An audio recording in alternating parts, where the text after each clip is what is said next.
Paul Merton in Hairspray. Okay, why not? Of course, but why? Well, they asked me, which was rather surprised, and I'd seen the show before. And it's a very good feel-good musical, and the part I'm playing is it is. I'm married to Michael Ball. We have a song together.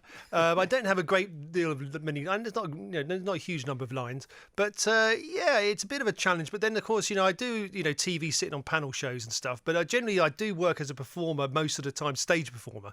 So it's challenging, but I don't think it's beyond me. We'll soon find out, of course. So how is the singing?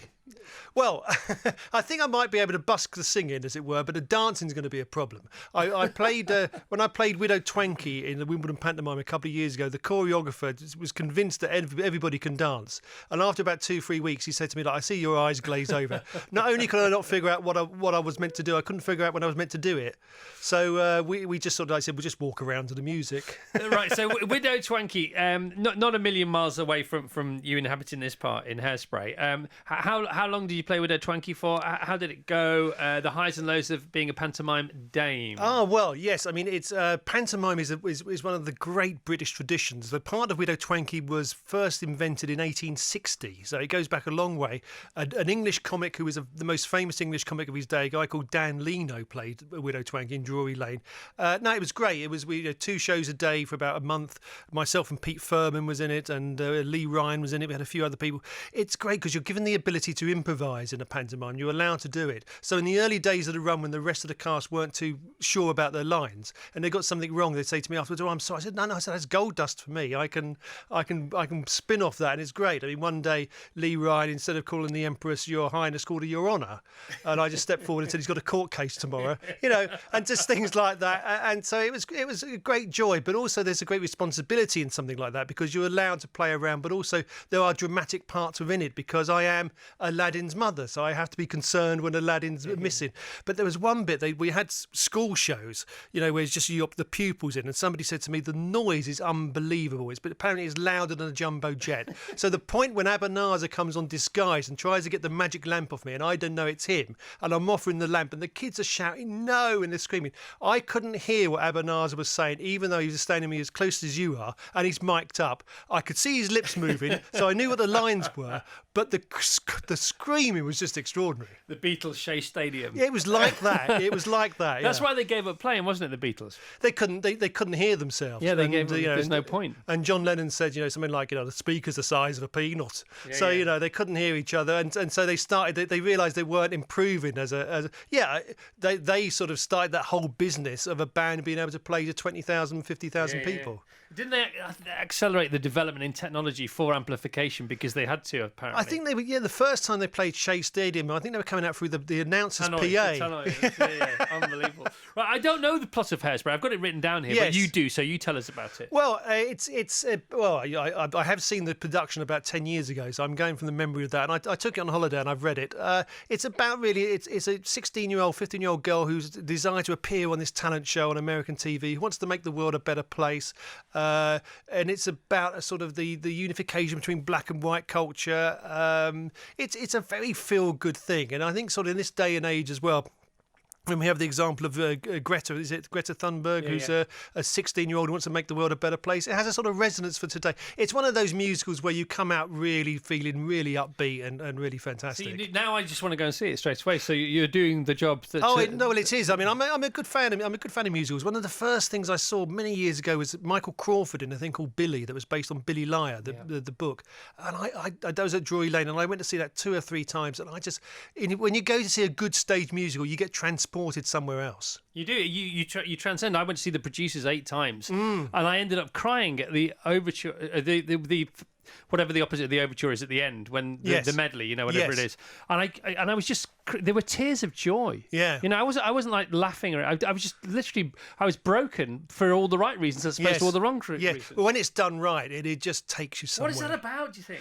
It's the power of music, isn't it? It's the power of music, the power of live performance, particularly in this day and age where a lot of us carry around sort of portable screens and stuff. To see it actually happening in front of you. And we're on at the Coliseum, which I think is the biggest auditorium in London, 2,500 people. people, something like that. So we get 2,500 people into something, then the whole experience of just being in the audience is transforming. Talking about Michael Crawford there, I mean, he is a very gifted performer anyway, but in musicals, I mean, that really was the holy grail for him, and he was massive in America, wasn't he? As a result Barnum, of that. yeah. Huge. Oh, I loved that show. I bought the soundtrack album when it came out, and it was something as a show that really appealed to me as well, about a young man who wants to be in show business but doesn't know how to do it, which is what I was at the time. And the first time Hairspray, 2007, I think it was, wasn't it? Didn't it win three Oliviers or something? I think Michael Bald's won several awards for it, so he can. He's very good, isn't he? Oh well, yeah. He'll have to cope with me now. He's got a duet with me. So do you know him? No, I mean we met the other day, sort of properly, but no, I know I'm in very good hands with him. So he is such a lovely fella. All right, we'll talk more Hairspray in a bit. Paul Merton in Hairspray, along with Michael Ball, April 23rd, 2020 to August the 30th, 18 weeks. Hottest ticket in town, LondonColiseum.org is where you need to go to try and get one. You are a natural student of history, are you? Oh, of comedy history, yes, particularly. Yeah, when I was growing up, I just loved reading and watching the films of Buster Keaton and Charlie Chaplin, Marx Brothers, people like that. It's something I was really interested in. So for somebody of my age, I suppose I'm an older man now. But when I was in my 20s, people were amazed that I knew about Max Miller, and people like that. And the best of comedy does survive. But here's a quick Max Miller joke, which is very clean. I went home the other night. I said to the wife, I hear the milkman has made love to every woman in this street bar one. She says, I bet it's that stuck-up cat number 54. The Coliseum has its own history. Yes, it does. The Marx Brothers have played there on the balcony. Charlie Chaplin's been there in Fred Karno's The Football Match. Ethel Merman, Call Me Madam. Winston Churchill gave a speech from the stage there when it was used as an air raid shelter in World War II. Well, yeah, I mean, the Marx Brothers one in 1922, 98 years ago, there's a nice story about that. Well, not from their point of view. They came over here. This is before they made films. They were on a bill, a variety bill. They did so well in the matinee that the producers of the theatre said, "Okay, you're going to finish the show tonight in the second half. You're going to finish the second half. You went so well." There was a group of Russian dancers who were meant to be finishing the second half who were so annoyed about this that when the Marx Brothers did their second half finale, they heckled them from the balcony. They threw things. So it was a disaster. So the Marx Brothers played 2 shows that day. The first show was reviewed, said this is the funniest thing we've ever seen. The second show was reviewed saying, why do we need these Americans coming over here with this terrible material? And they threw coins at them and stuff. And at one point, Groucho Marx said, "Look, we've come a long way. Can you throw silver?" It was quite a sort of extraordinary event in their live career, because they only played here once, I believe, and they had mixed feelings about playing London. Groucho Marx, would you put him down as one of the great wits? Oh, yeah, absolutely. Yeah? Totally. I mean, he was, and I think it's a measure of how good Charlie Chaplin was. He saw Chaplin live, and Groucho never had any good words to say about any other comedian, but he praised Chaplin to the hill. I mean, some of your listeners may remember somebody called Bob Hope. Now, Bob Hope had a lot of writers. He relied on a lot of writers. And when Groucho Marx heard that Bob Hope was doing a radio show with only 4 writers, he says, well, for Bob Hope, that's practically ad-libbing. So he didn't have a good word for many other comics, but he rated Chaplin very highly. Right, so you yourself, 62 years young now, you have been compared by The Guardian to Oscar Wilde, Spike Milligan, Noel Coward, and Winston Churchill as one of the 10 greatest wits of all time. Did you learn to be witty? Is it in you? Is it part of your DNA? How does it work? Well, I have no idea, obviously. Well, I mean, having this love of comedy from a very early age, I remember being at the age of 10, being able to remember jokes. I'd see a joke in a comic book, here's a joke I can remember. It's not a particularly funny joke, but it'd be something like, what's yellow and white and travels at 110 miles an hour? A train driver's egg sandwich. A 10-year-old joke, joke. It's a great joke. I shall open with that. But then I realised when I was about 11 or 12 that it wasn't enough to remember jokes. I had to make up my own jokes. So I started, and I wouldn't have called it improvising in those days, or ad-libbing really, but I started to practice being funny with my friends at school, not realising, of course, that it was an ideal apprenticeship or training for what I eventually became, what I did. And so, yeah, you can train yourself to do it. So because you speak it now, you're fluent in it, yes, I suppose, aren't yes. you? Is that's it's a language, isn't it? It is. It's like anything you do. It's like anything you do. the more you do it, if you've got an aptitude for it, then the better you get. So sometimes comedians come in here, or funny people come in here, Yes. get paid for being funny, whether they're writing or acting or whatever. Yes. And you talk about something, and they jump to the joke. Yes. Right. Because almost like they have to, Yes. It's like a reaction. And Yes. Do you find yourself jumping to the joke? Does it hijack any other ambient pleasure that might be available at the time that you don't notice? No, that's a good question. I think humour comedy, I think, is so essential to sort of your mental well-being, providing it's being used in a constructive way.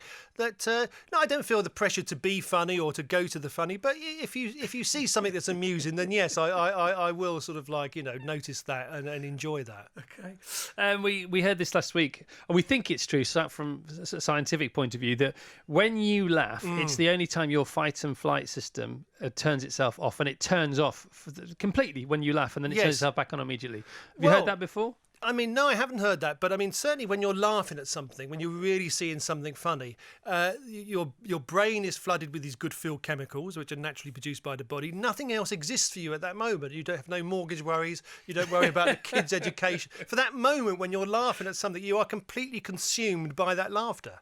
So I can well believe what you're saying is true. All right. I suppose that we get somewhere when talking about things like that. We could get to nervousness and nerves. Mel Smith originally played your part in in Hairspray. Did you see him doing that? No, I didn't. No, I saw a production with Phil Jupitus, who was playing the Michael Ball character. I can't remember who was playing my character. Right. But no, I didn't see Mel. No. Okay. So what about you and nerves then? You never seem knowingly nervous to me.